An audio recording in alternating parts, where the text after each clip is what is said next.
तो इधर मध्य प्रदेश और छत्तीसगढ़ में लगातार सियासत गरमाती जा रही है। बीजेपी कांग्रेस दोनों ही दल आमने सामने हैं।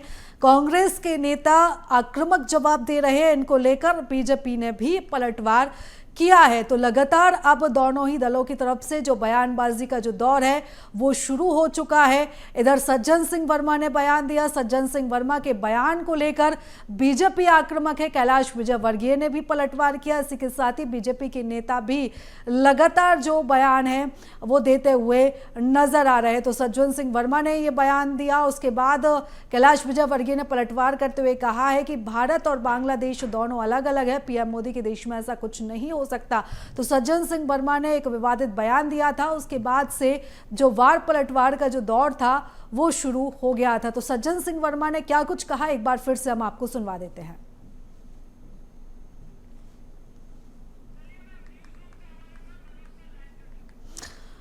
तो इस खबर पर ज्यादा जानकारी के साथ हमारे सहयोगी मनोज हमारे साथ जुड़ चुके हैं। मनोज, जिस तरीके से हालात हम बांग्लादेश में देख रहे हैं, हिंसा बांग्लादेश में बढ़ती ही जा रही है, हाहाकार मचा हुआ है, लेकिन जो आग है वो मध्य प्रदेश में सुलगती हुई दिखाई दे रही। नेताओं के बीच जो सियासी घमासान है वो शुरू हो चुका है और सज्जन सिंह वर्मा ने एक ऐसा बयान दे दिया है कि अब बीजेपी आक्रामक हो चुकी है। जी बिल्कुल, क्योंकि पूर्व मंत्री भी हैं कांग्रेस के और एक सीनियर लीडर भी हैं सज्जन सिंह वर्मा। हालांकि वो अपने विवादित बयान के लिए जाने जाते हैं। उनके विवादित बयान जो है हमेशा आते रहते हैं और अब बांग्लादेश में जिस तरीके की स्थिति बन रही है उस पर जो है उन्होंने तुलना की है भारत की। तो ऐसे में सियासत अब मध्य प्रदेश में भी इसको लेकर उनके बयान के बाद शुरू हो गई है। उन्होंने जिस तरीके का विवादित बयान बांग्लादेश और भारत की तुलना करते हुए दिया है, उसके बाद बीजेपी की तरफ से लगातार प्रतिक्रिया सामने आ रही है। बीजेपी के नेता सज्जन सिंह वर्मा के साथ जो है पूरी कांग्रेस को इस समय घेरने में जुटे हैं। केंद्र से लेके मध्य प्रदेश के तमाम कांग्रेस के बड़े नेताओं को लेकर निशाना बीजेपी के द्वारा साधा जा रहा है। बीजेपी की तरफ से अब ये मांग की जाने लगी है सरकार से, बीजेपी संगठन की तरफ से। बीजेपी प्रदेश मीडिया विभाग के अध्यक्ष ने मांग की है कि सज्जन सिंह वर्मा का जो बयान है वो देश के खिलाफ है। ऐसे में उनके खिलाफ राजद्रोह का जो है केस दर्ज होना चाहिए। तो सियासी बयान के बाद जिस तरीके का हालात मध्य प्रदेश में बन रहे हैं, उसके बाद कांग्रेस पार्टी की तरफ से उनके इस बयान का किसी ने भी समर्थन नहीं किया है। कोई दूसरा बयान जो है कांग्रेस की तरफ से नहीं आया कि सज्जन सिंह वर्मा का वो यहाँ पर सपोर्ट कर रहा है। लेकिन भ्रष्टाचार को लेके और तमाम सरकार के खिलाफ एक तरीके के बड़े आंदोलन जो है कांग्रेस के द्वारा लगातार किए जा रहे हैं। जीतू पटवारी इसकी अगुवाई कर रहे हैं और बड़े नेता जो हैं इसमें शामिल हो रहे हैं। इंदौर में कल जिस तरीके से आंदोलन देखा गया, तो लगातार इन्हीं मुद्दों को लेकर सरकार को किस तरीके से घेरा जाए, जनता के मुद्दों को लेकर जो है लगातार भ्रष्टाचार और बेरोजगारी, किसानों के साथ वादे को पूरा नहीं करना, ऐसे तमाम आरोप लगाते हुए विपक्ष जो है लगातार आंदोलन जो है पूरे मध्य प्रदेश में प्लान किया है।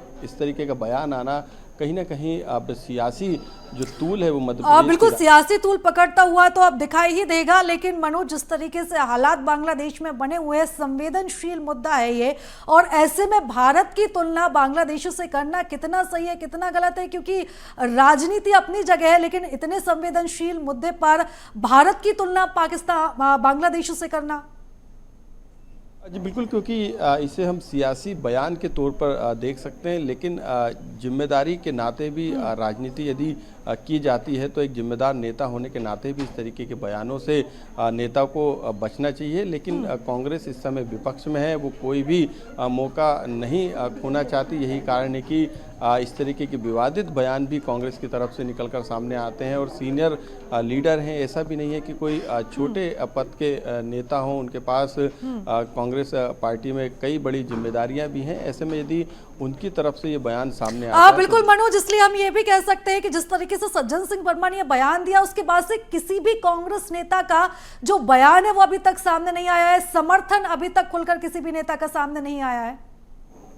बिल्कुल, क्योंकि अभी जो जिस तरीके का बयान सज्जन सिंह वर्मा ने दिया उनका समर्थन करते हुए दूसरे कांग्रेस के नेता अभी सामने नहीं आए। लेकिन इसका विरोध जो है बीजेपी ने जरूर शुरू कर दिया और अब इस पूरे मामले में सज्जन सिंह वर्मा के खिलाफ राजद्रोह का केस दर्ज करने की मांग भी की जाने लगी है।